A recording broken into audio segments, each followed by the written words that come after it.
Hey Crusaders, and welcome back to the channel. Again, to get this out of the way, but I have to say it, please like, share, and subscribe this video. You're really going to want to share this video with friends and family, because this is a topic that I think that's really going to affect all of us, possibly in the near future. I've seen some other people discuss this, and the topic is generational families living under one roof. I don't have to tell you that we're probably in a bubble. You know, everybody's SHTF theories and what's going to happen. We don't know what's going to happen, but I mean, we probably know that things will get worse before they get better. Cost of living's going up. We're looking at unsettlement all around the world. So we think about our parents, elderly parents, grandparents. You know, what are they going to do in an SHTF situation?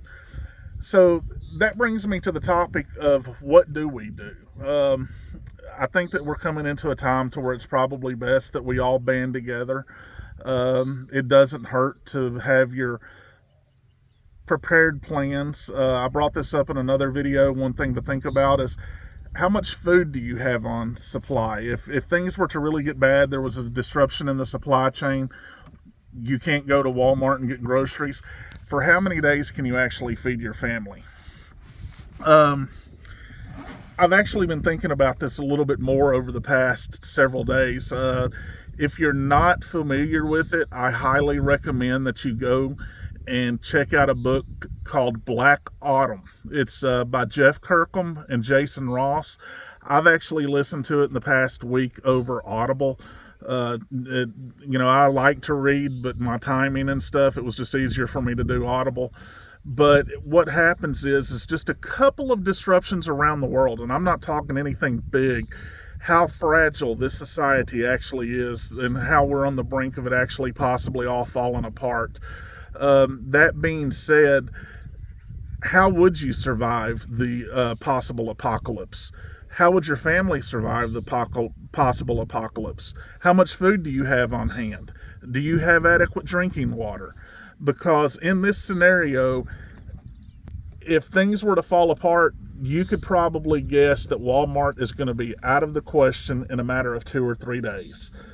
Therefore, and you can't depend on the government or anybody else coming to save you. This is a situation that you need to be prepared for by yourself and take into effect of or think about your family.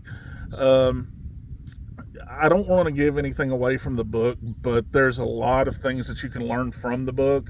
They're also coming up with a possible series called Homestead. It's going to have it's been crowdfunded over the past several weeks, and they're trying to get it off the ground.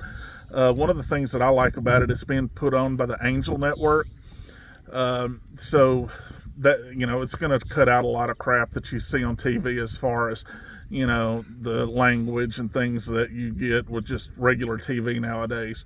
Also, another positive note is they're actually, I believe for the character of Jason Ross, I think they're looking at Neil McDonough. For those of you who don't know, Neil McDonough is a great actor. He's got a lot of good morals, and so he'd fit this part really well. But anyway, I really want you to comment in the section below.